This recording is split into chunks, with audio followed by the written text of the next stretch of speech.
La briquette de charbon a été inventée en 1897. Il a toutefois fallu du temps pour que sa popularité s'enflamme.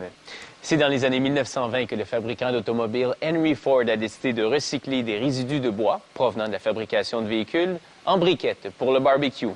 Les briquettes de Ford se sont avérées un coup fumant.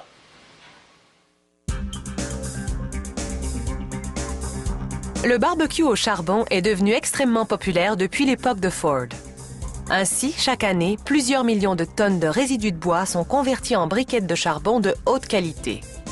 De nos jours, la production de briquettes de charbon commence avec de la sciure et des copeaux de bois en provenance de Syrie. Un camion décharge sa cargaison dans une fosse. Des bulldozers mélangent ces résidus qui deviendront du combustible afin d'obtenir un produit final uniforme.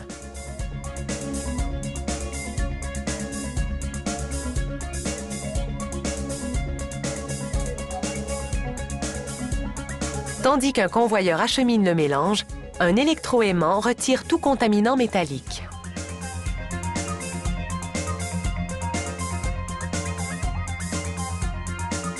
Le mélange tombe sur un tamis oscillant qui retient les plus gros morceaux de bois. À cette étape, le combustible est encore très humide. Pour le sécher, une vis sans fin transfère le mélange dans un long séchoir rotatif. Le séchoir chauffe le mélange de bois à 760 degrés Celsius. Il est scellé afin d'empêcher l'oxygène de pénétrer. Ainsi, le bois sèche sans s'enflammer.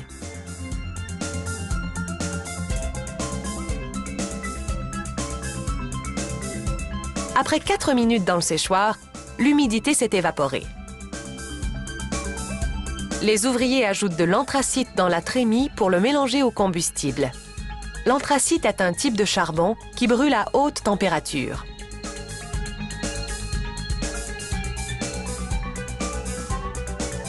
Ils ajoutent ensuite de la chaux. Celle-ci blanchit les briquettes lorsqu'elles sont allumées, une indication visuelle que les aliments peuvent être déposés sur la grille. Le mélange maintenant noirci passe sous un deuxième électroaimant afin de retirer tout métal restant qui pourrait endommager l'équipement en aval. Finalement, les ouvriers ajoutent de l'amidon de maïs qui lie les ingrédients.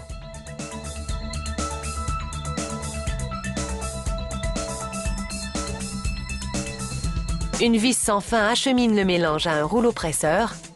Un jet constant d'eau empêche le mélange d'y coller.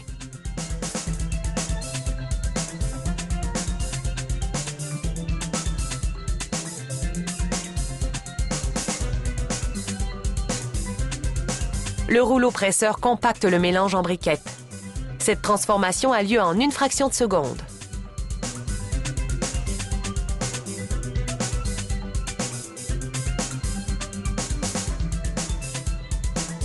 Les briquettes contiennent 35% d'humidité et sont très molles.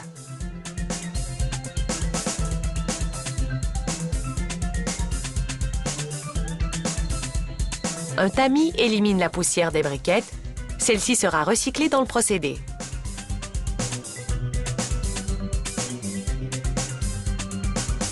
Une courroie d'éjection transporte et distribue les briquettes dans un tunnel de séchage de 250 pieds. Elles sont chauffées à 140 degrés Celsius pendant 2 heures et demie. Leur taux d'humidité sera ainsi réduit de 35 à 5%. Plus l'humidité est faible, mieux les briquettes brûleront. Un convoyeur achemine maintenant les briquettes vers des balances automatisées qui les pèsent pour l'emballage. Chaque portion est la même, plus ou moins une briquette. Les briquettes sont déversées et les robots qui se trouvent en dessous placent les sacs pour les cueillir.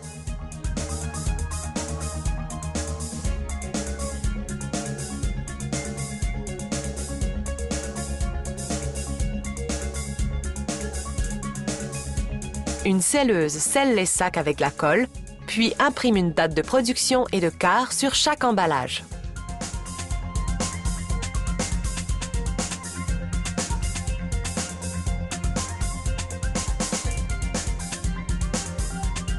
Voilà, ne vous reste plus qu'à réunir vos invités et à les épater avec vos grillades cuites de façon traditionnelle.